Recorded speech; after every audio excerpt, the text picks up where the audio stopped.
প্রতিদিন সকালবেলা ব্রেকফাস্টে কি বানাবেন ভেবে পাচ্ছেন না? দেখুন তো এই রেসিপিটা ব্রেকফাস্টে কেমন লাগে। নমস্কার, আমি মাধবী। আপনারা এখন দেখছেন রান্না ভালোবাসি। রান্না ভালোবাসিতে আরও একটা নতুন রেসিপি নিয়ে সবাইকে স্বাগত জানাই। আজ আমার রেসিপিতে থাকছে একটা নতুন ধরনের ব্রেকফাস্ট। আসুন তাহলে সেটা কিভাবে বানিয়ে নেব সেটা আমরা এখন দেখে নিই। এটা বানানোর জন্য আমাদের লাগবে কয়েকটা ডিম। এখানে আমি 4টে ডিম নিয়েছি। 4টে ডিম নিয়ে একটা বাটির মধ্যে ডিমগুলো ফাটিয়ে নিয়েছি। এখানে দেখুন 4টে ডিম ফাটিয়েছি, যদিও আমার একটা ডিমের কুসুম একদম ভেঙে গেছে। এই 4টে ডিমের মধ্যে এখন আমি কিছু উপকরণ মিশিয়ে নেব। দেখুন তাহলে কি কি মেশাচ্ছি আমি ডিমের মধ্যে। কাঁচা লঙ্কা কুচনো দিলাম পরিমাণ মতো। আপনারা যেরকম পরিমাণে লঙ্কা খেতে পছন্দ করেন বা ঝাল খেতে পছন্দ করেন সেরকম পরিমাণে লঙ্কাটা মিশিয়ে নেবেন। তারপর এখানে একটা গাজর নিয়েছি, সেটা গ্রেড করে নিয়েছি, সেটা দিয়ে দিলাম। তারপর কিছুটা পরিমাণে ধনেপাতা কুচনো দিয়ে দিলাম, আর ক্যাপসিকাম কুচনো আছে সেটা কিছুটা দিয়ে দিলাম। এর মধ্যে আপনারা শীতকালীন যে কোনো সবজি পছন্দ করেন সেগুলো দিয়ে দিতে পারেন। এখন ওটা ভালো করে মিশিয়ে নিতে হবে। ডিমের সাথে সবজিগুলো এইভাবে ভালো করে মিশিয়ে নেবেন। আর আপনারা যারা দেখছেন একটা লাইক দিয়ে আমার ভিডিওটা দেখা কন্টিনিউ করুন। সবজির সাথে একটু ভালো করে এটা একটু ফেটিয়ে নেবেন। ফেটিয়ে নেওয়ার পর এটাকে আরও একটু পাতলা করতে হবে ব্যাটার, সেই জন্য সেখানে আমি দুধ ব্যবহার করলাম। আপনারা যদি দুধ পছন্দ না করে থাকেন জল দিয়েও এই ব্যাটারটা বানিয়ে নিতে পারেন, কিন্তু দুধ দিয়ে বানালে এর টেস্ট একটু বেশি ভালো হয়। সেই জন্য এখানে আমি এটা দুধ দিয়ে ব্যাটারটা বানিয়ে নিচ্ছি। যতটা পরিমাণ দুধ লাগবে প্রয়োজন বুঝে আপনারা দুধটা ব্যবহার করবেন। এখন আমি এখানে মেজারিং কাপের 1.5 কাপ ময়দা দিয়ে দিলাম। এই ময়দা আপনাদের যতটা প্রয়োজন সেই মতো দিয়ে দেবেন। ময়দাটা বাড়িয়ে বা কমিয়ে নিতে পারেন। সেক্ষেত্রে এখানে ডিমের পরিমাণটাও একটু বাড়িয়ে বা কমিয়ে নিতে পারেন। এটা আবার ভালো করে ফেটিয়ে নেব। ফেটিয়ে নিয়ে এটাকে আরও একটু পাতলা করে নেওয়ার জন্য আবারও এখানে কিছুটা দুধ দিয়ে দিতে হবে। তার আগে এখানে পরিমাণ মতো আমি নুন দিয়ে দিলাম। নুন দিয়ে আবারও একটু দুধ দিয়ে দেব। দেখুন একটু দুধ দিয়ে দিচ্ছি। দুধ দিয়ে আবার ভালো করে এটা মিশিয়ে নেব। এটা মেশানোর সময় একটু বেশি সময় ধরে এটা ভালো করে ফেটিয়ে নিতে হবে। এখানে আরও কিছুটা দুধ দিতে হবে, কারণ ব্যাটার এখনও অনেকটাই ঘন আছে, একটু পাতলা করে নেব আমরা। সেই জন্য এখানে আরও একটু দুধ দিয়ে দিতে হবে। দুধ দিয়ে আবারও ভালো করে এটা মেশাতে হবে। আমি ততক্ষণে এই ব্যাটার খুব সুন্দরভাবে মিশিয়ে নিচ্ছি। আরও একটু দুধ দিয়ে ভালো করে মিশিয়ে নেব। ততক্ষণে আপনারা চলুন, যারা আজ আমার প্রথম দেখছেন আমার ভিডিও বা আমার চ্যানেলে নতুন ভিজিট করছেন, এখনও আমার চ্যানেলটা সাবস্ক্রাইব করেননি, প্লিজ চ্যানেলটা সাবস্ক্রাইব করে দিন। আমার নতুন নতুন আরও রেসিপি দেখার জন্য আমার চ্যানেলটা সাবস্ক্রাইব করে আমার পাশে থেকে যেতে পারেন। আর অবশ্যই ডান দিকে থাকা বেল আইকনটা প্রেস করে অল অপশন অন করে রাখবেন, তাহলে আমার রান্নার সমস্ত নোটিফিকেশানগুলো আপনারা পেয়ে যাবেন। এই যে দেখুন ব্যাটারটা এইরকমভাবে বানিয়ে নেবেন। এই যে স্ট্রাকচারটা ঠিক এই রকম হবে, খুব বেশি পাতলা না, একদম খুব পাতলা না, আবার ঘন না, সেরকমভাবে ব্যাটারটা বানিয়ে নিয়েছি। এখন ওটা ঢেকে রেখে দেব 10 মিনিট।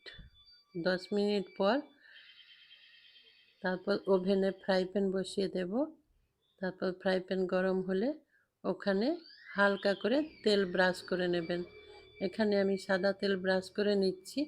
আপনারা চাইলে এখানে বাটারও দিতে পারেন, বাটার ব্রাশ করে নেবেন, সেটাও বেশ ভালো হয়। তারপর এখানে 1 হাতা ব্যাটার দিয়ে দেবেন। এই যে 1 হাতা ব্যাটার দিয়ে দিলাম, ওটা এখন ফ্রাই প্যানের মধ্যে ভালো করে ছড়িয়ে দেব। এর মধ্যে আরও কিছু সবজি আপনি দিয়ে নিতে পারেন, আর এটা বাচ্চাদের জন্য খুব ভালো। আমি এটা ময়দা ব্যবহার করেছি। এই রেসিপি যদি আরও একটু হেলদি করে তুলতে চান তাহলে এখানে আটা কিংবা ওটস গুঁড়ো করে ব্যবহার করতে পারেন। আজ আমি এটা ময়দা দিয়েই তৈরি করেছি। এটা একটা ছুরি দিয়ে ভালো করে এটা স্প্রেড করে দেব ফ্রাই প্যানের মধ্যে, দিয়ে ঢেকে দেব। ঢেকে লো ফ্লেমে 2 মিনিট রান্না করব। অবশ্যই গ্যাসের ফ্লেম লোতে রাখবেন, না হলে নিচটা পুড়ে কালো হয়ে যেতে পারে, সেই জন্য 2 মিনিটের জন্য ঢেকে দিয়েছি। 2 মিনিট পর আমি ঢাকা খুলে দেখব সেটা কীরকম হয়েছে। যখন দেখবেন ওপরের কালারটা একটু চেঞ্জ হয়ে গেছে, তখন তার উপর একটু তেল ছড়িয়ে দেবেন, হালকা করে তেল, কিংবা ওই যে বললাম আপনারা যদি বাটার ব্যবহার করতে চান, বাটার, সেটা একটু ওপরে দিয়ে দেবেন। তারপর ওটা উল্টে দিতে হবে। উল্টে 1 মিনিট মতো রান্না করার পর আবারও উল্টে দেব। এই যে দেখুন হয়ে গেছে, ওটা এখন তুলে নেব। আরও একটা বানিয়ে দেখাচ্ছি আমি। ফ্রাই প্যানে আবারও তেল দিয়ে দিতে হবে, দিয়ে আবারও 1 হাতা ব্যাটার ওই ফ্রাই প্যানের মধ্যে দিয়ে দিতে হবে।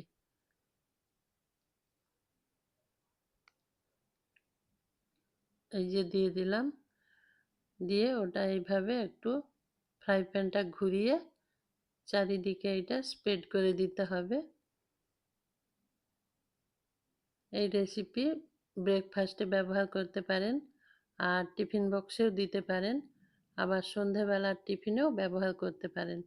খুব সুন্দর টেস্টি একটা রেসিপি। আবারও এটা ঢেকে দিলাম, 2 মিনিটের জন্য ঢাকা দিয়েছিলাম।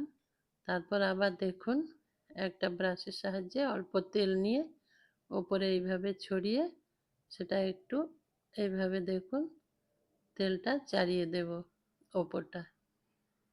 তারপর ওটা উল্টে দিতে হবে। উল্টে দেব, খুব বেশি সময় লাগবে না, খুব অল্প সময়েই রেডি হয়ে যাবে এই জলখাবার রেসিপি। আপনাদের যদি আমার এই রেসিপি পছন্দ হয়ে থাকে বা ভালো লেগে থাকে, প্লিজ একটা কমেন্ট করে জানাবেন, আর অবশ্যই বাড়িতে একবার ট্রাই করে দেখবেন, কেমন লাগলো আমাকে জানাবেন, আর বন্ধুদের সাথে শেয়ার করবেন, আর একটা লাইক দিয়ে দেবেন। আবারও একটা দিয়ে দিচ্ছি। এইভাবে এক এক করে সবগুলো আমি তৈরি করে নেব।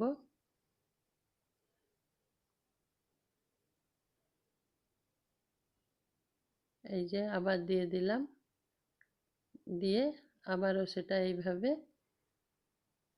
আর আপনারা যদি চান যে এটা আরও পাতলাভাবে তৈরি করবেন, তাহলে ব্যাটার 1 হাতার থেকে একটু কম পরিমাণে দেবেন, দিয়ে এইভাবে ঘুরিয়ে নেবেন, সেক্ষেত্রে এটা আরও একটু পাতলা হবে। কিন্তু ব্যাটার আর পাতলা করবেন না, এর মধ্যে সবজি আছে, বেশি পাতলা করা যাবে না। ব্যাটার বেশি পাতলা করা যাবে না, কিন্তু এইভাবে একটু কম পরিমাণে দিলে এটা পাতলা পাতলাই হবে। এই যে দেখুন সবগুলো আমার হয়ে গেছে। আপনারা যারা আমার সঙ্গে ছিলেন সবাইকে আমার অসংখ্য ধন্যবাদ। এভাবে একবার ট্রাই করবেন, আর ভালো লাগলে অবশ্যই কমেন্ট করে আমাকে জানাবেন। দেখুন একদম নরম তুলতুলে একটা ব্রেকফাস্ট রেসিপি তৈরি হয়েছে। এটা সসের সাথেও খেতে পারেন, রায়তার সাথেও খেতে পারেন, কিংবা এটা শুধু শুধুই খাওয়া যাবে। খুব সুন্দর একটা রেসিপি। সবাই ভালো থাকবেন, সবাই সুস্থ থাকবেন। নমস্কার।